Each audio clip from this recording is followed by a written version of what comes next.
Hey folks, just a quick review of and a retro look back at the RAZR, Motorola RAZR. This is my old phone from around 2006, 2007. As you can see, razor thin, hence the name. It was one of the thinnest phones at the time and very popular and cheap. As a comparison, I have here a few of my other phones, BlackBerry Z10. This is an iPhone 5C, iPhone 4S, and this is the RAZR. And it's quite thin and small for the time, and it was a very popular phone. Now the battery on this thing no longer holds a charge, so I have a portable charger which I'm going to plug in here, and I'll have that in throughout the remainder of the video so that it doesn't beep on us. So, you know, very interesting phone at the time. As I said, very popular.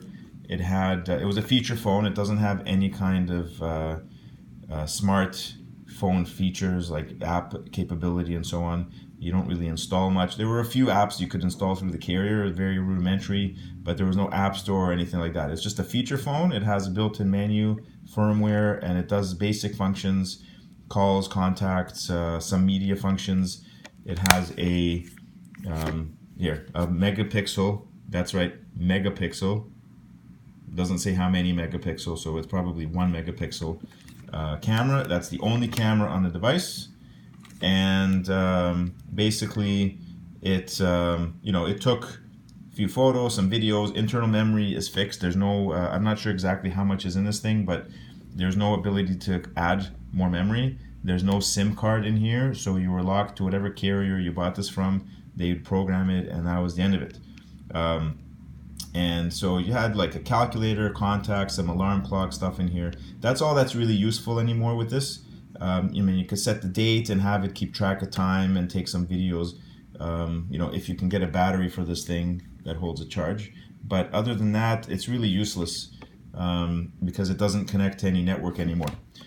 So you really can't use it. Now, if they came up with another RAZR that was this form factor, and it doesn't have to be necessarily with a foldable screen. Like the new RAZR has a foldable screen. It has the same look, but the inside is one huge screen that folds. And although I like that idea, and I think it's it really is nostalgic for a lot of people who had the RAZR in a day, the new phone is nothing close to what this old phone is as far as usability, functionality, and so on. The new phone obviously is much more advanced. But the price makes it out of the reach of most consumers. If they could come up with a RAZR similar to this, but it doesn't have to be a super smartphone, but keep the costs low, I think it would start to gain popularity again. Add some more cameras, add a little bit better display, maybe enlarge it slightly, maybe make 2 displays with a hinge and not have the foldable one, because I'm worried about the foldable display breaking over time. We don't really know how it's going to do long term, and having 2 little displays is much cheaper to produce, and probably would be much more. I don't know if that many people would be turned off by the fact that there's a small seam if they are used for different things. And there are some phones coming out now where you see 2 screens with a small hinge in between. It's not the end of the world. If they could do that and keep the costs lower, it might gain popularity. But I'm not sure if the foldable one is going to reach everyone. It's going to be a luxury market phone, very cool. But sadly, I don't think we're going to see the kind of numbers that this old Motorola RAZR had in the day. But in any case, this phone is at the time was very popular. It came out for several years. This is the V3C model. I'll show you the internals here while we're at it. That's the battery on it. That's it there. You can see the date code 406. It could be the 4th month, 6th, 06, so 2006. And there you can see the model number V3C. All these other numbers really mean nothing at the moment because this thing is no longer registered to any network. There's no SIM card. There's no expandable memory. It is what it is. There's the liquid indicator there, white. Never touched water with this thing. Never opened it up. And as you can see, check battery. I don't know how this thing works, but yeah, it has a command feature. You can talk to it. check item. I'm assuming I can say check battery and it'll tell me, but it's not listening to me. Oh, check battery. No, not responding. Anyway, there's no battery, so I don't know how it can check anything. No battery. Where was this made? China. Cell origin China, finished in China.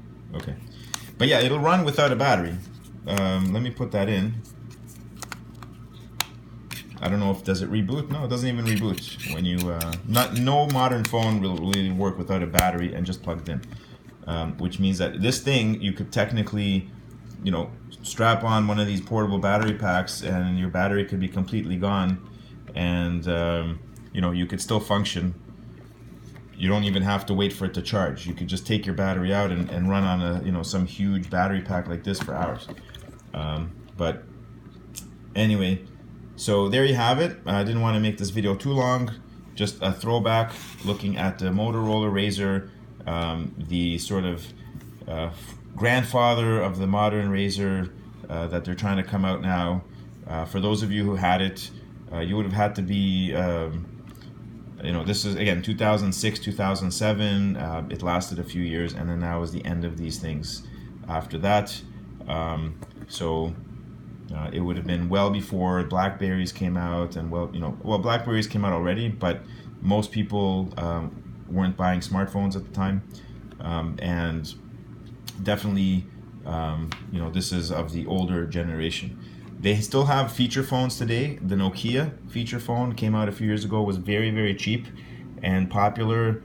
You know, it had a few apps, but, you know, it was shaped like the classical Nokia. So they had a bit of a retro model going. But the Nokia, the difference is the Nokia was way cheaper. When Nokia, I think it was like $40, $50, $60, and you can buy them now. And they're a feature phone. You know, they're not really a smartphone, but they're upgraded with capabilities, you know, connecting to various other things. They have faster processors, better cameras, and so on. And for a lot of people who don't really want a smartphone all the time, a feature phone that cheap is, you know, that you can throw around, is durable. They don't mind having it. So if Motorola could come up with another RAZR, as I mentioned, that's cheap and durable, it doesn't have to go all out with the foldable screen. Make it affordable enough and give people who with nostalgic you know, tendencies a chance to get an updated version of something like this. I think it would go a lot further than their newest RAZR with the foldable screen. However, the profit margin on those things is not going to be high. So I think one of the original reasons why Motorola kind of folded was because they weren't making enough money on their phones. They sold them at cheap prices, so many people had them, but I guess they couldn't make enough money per phone to keep going.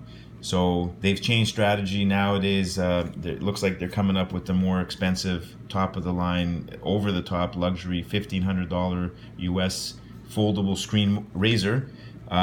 They might get a number of sales, but I just don't see it getting any kind of traction. Most people are not going to be able to reach those you know, they're not going to be willing to spend that kind of money when there's so many other good options available from Samsung and iPhone, from Apple for that type of price range or even less. I just don't see anyone opting for a Motorola RAZR foldable phone, which has specs that aren't even as good, just to play around with the new technology and to you know, maybe get a little bit of nostalgia from it. So there you have it, the old RAZR. I'm gonna unplug it, and just to show you, it's gonna start beeping in a moment, but and let's turn it off, and I guess I won't turn this on ever again. Goodbye, Motorola. We'll miss you. Okay, take care for now. Thanks for watching. As always, please give us a thumbs up if you enjoyed this video, and look forward to more retro reviews as I go through my junk pile of phones that I'm resurrecting from the basement. Thank you again. Take care now.